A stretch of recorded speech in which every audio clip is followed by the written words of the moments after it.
We're back here on the Chip Shot Football Podcast to discuss some discussion points, basically. Some discussion points on the conference championship games that we have coming up this weekend. Not so much previews, but just because there's a lot of storylines and narratives that you can pick off from both games, we're going to talk about them because there's a lot of interesting things to delve into, obviously, surrounding both matchups. There's a lot of history within both matchups as well, and this is one of them, right? Because between the Bills and the Kansas City Chiefs, they've seen each other plenty of times. Josh Allen has played Patrick Mahomes plenty of times in the regular season and the postseason specifically as well. And this upcoming matchup will be the fourth time Josh Allen squares off against Patrick Mahomes in the playoffs.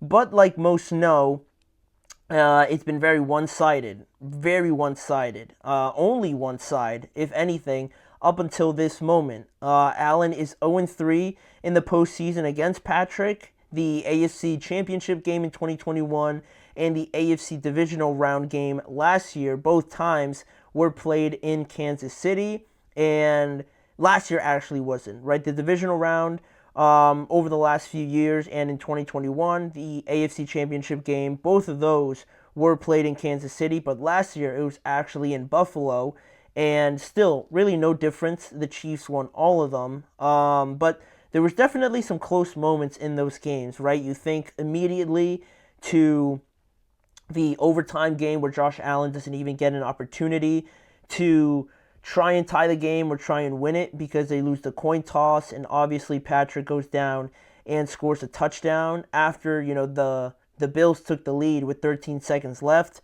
That was brutal, but also I would argue not as brutal as last year where Tyler Bass missed a game-tying field goal, and there was about like a minute 30, a minute 20 left afterwards, but the Chiefs just ran out the clock and they won 27-24 in Buffalo, which was just gut-wrenching, obviously. So there's been a lot of brutal moments, a lot of bad memories for Bills fans and really all the Bills players who still remain on the team. It's really still been the main group of guys like Josh, obviously, Deion Dawkins, Von Miller, Matt Milano thrown in there as well, Ed Oliver. All those guys, really mostly the offensive line as well, it's still been the same group of guys there. And I can't imagine that they're happy about, their record. And they got to be tired of just coming in second place each and every year to Patrick Mahomes and the Chiefs. So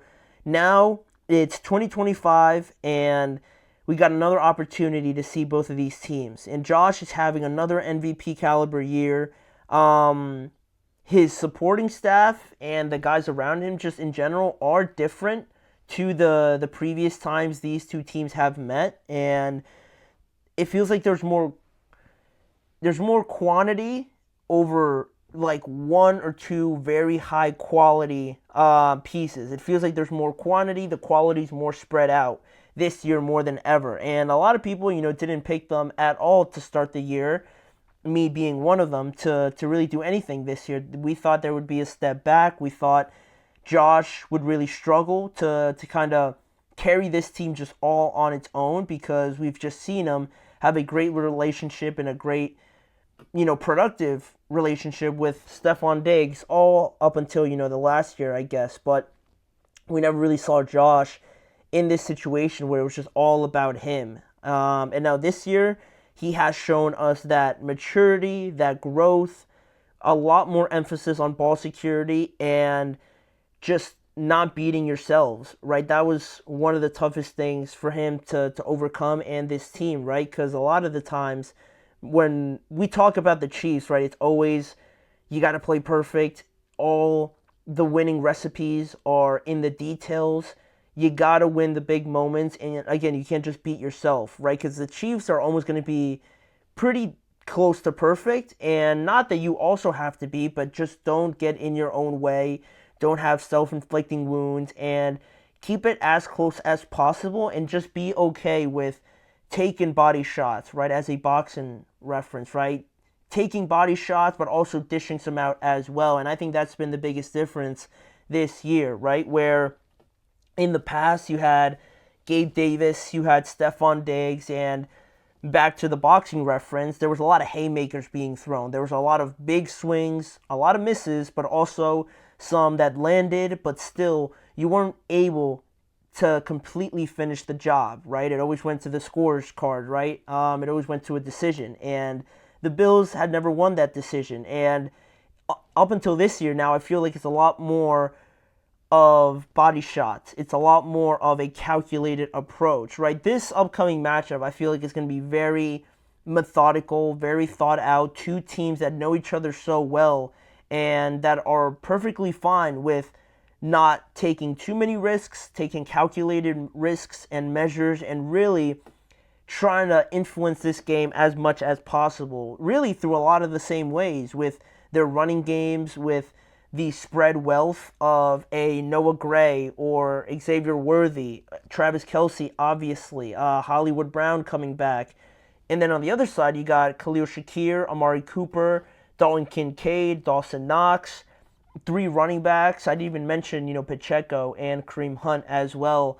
The wealth is spread out a lot more across both of these teams. So there's not going to be a lot of big game-changing, just in an instant plays as you would with a Stephon Diggs or a Tyreek Hill maybe, but there's going to be a lot more checkdowns, methodical 6-7 play drives that these teams are just going to have to eat in order to get to the end and really make the plays when it matters. And I think that that's one of the main reasons why I would say yes, this is the Bills' best chance to go out there and actually defeat the Kansas City Chiefs because of the fact that I feel like this year they're very well stacked up against the Chiefs, for all the reasons that I mentioned before. And it's hard for me to imagine that they're going to get drastically better, right? Because I feel like now that they have an identity. And of course you can go out and say that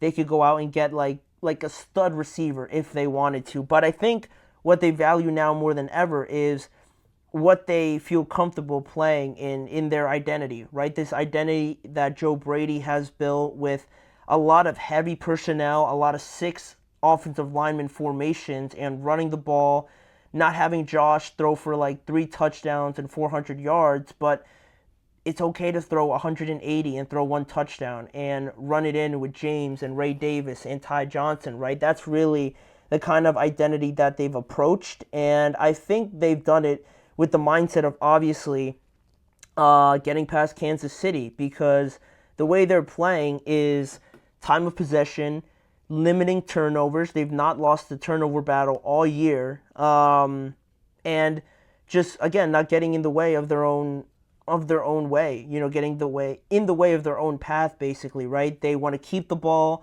prevent themselves from losing as much as possible, because they know that the more they keep the ball, the more they control the pace of the game and manage it the best as possible, the less time Patrick has and that Chiefs offense with Andy Reid calling plays has to really make an effect on the game. And it also benefits their defense because it's not like they're necessarily shutting teams down each and every drive. They do struggle. They do give up points like we saw against the Ravens. And a lot of people would say that the Ravens were the best team out of these two, that they should have won. But, the style, the identity that the Bills now have allowed them to, get past all these expectations, right? Maybe on any other day, 7 out of 10 times, maybe the Ravens win just because they're more talented and they don't make those mistakes. But the Bills are very cognizant that that's what the playoffs are all about, right?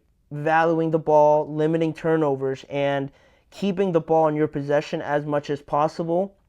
And if you can be efficient as they've been in all the positions that they have, it's going to be extremely tough to beat them. And they've built a very good strategy to do that. And I think with the Chiefs also being not necessarily a weaker Chiefs team, because I think that's kind of diminishing what they're doing as a team, because it's very impressive as well. They're doing the exact same thing that the Bills are. But you don't so much have to worry about Tyreek Hill changing the game in one instant, right? They don't really got a guy, I guess, yet to do that. You can think of Xavier Worthy, but he's still a rookie.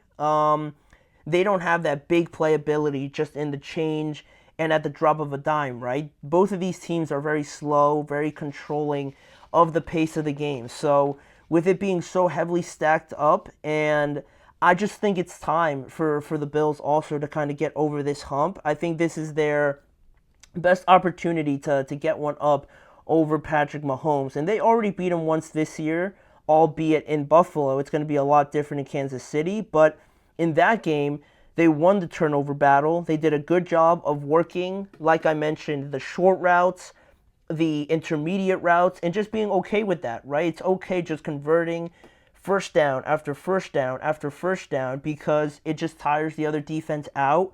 You don't allow George Karlaftis to get 3 sacks like he did against the Texans. You don't allow Justin Reed to affect the game, Trent McDuffie as well. If you just keep getting first down after first down and doing that in multiple drives, they were very successful with that, and they had multiple 8-play drives that I think just tired the Chiefs defense out, and they prevented all the explosive plays. They had one kind of to Xavier Worthy, but he stepped out of bounds. And like I said, this Chiefs team doesn't have a lot of that this year. So if they can prevent that, it does play more in their favor. And that's what happened in the regular season game. Obviously, it's going to be different now in the playoffs. Of course it is, but I'm sure you can take a bit of that and apply it to your strategy a little bit. And just overall, I just think, again, it's hard for me to see this Bills team to lose a game like this and come back next year with drastic changes, right? Like they're going to be a completely new Bills team. I think that would be a little bit foolish with the amount of success that they've had this year. So it does feel like a now or never, especially when we're talking about, legacies and everything like that. Right, like Josh Allen's story is going to be told in a lot of these matchups against the proclaimed greatest of all time in Patrick Mahomes. So if you go to 0-4 against Patrick, it gets really tough to kind of establish your legacy further than a divisional round or just getting to the conference championship but not really doing much after that. I think this is something that could also define Josh Allen when it's all said and done, but that's a different discussion, obviously. So in terms of team and the way that the Bills are playing, I think, yes, this is their best opportunity for the way that they've constructed this roster and the way that they're playing nowadays. So we'll see. I'm going to give my prediction later in the week, but for right now, we're going to move on to another topic in regards to 2 teams that are officially eliminated already in the Lions and the Baltimore Ravens. But I thought it'd be interesting to talk about because both of these teams were eliminated earlier than I think most people thought they would be.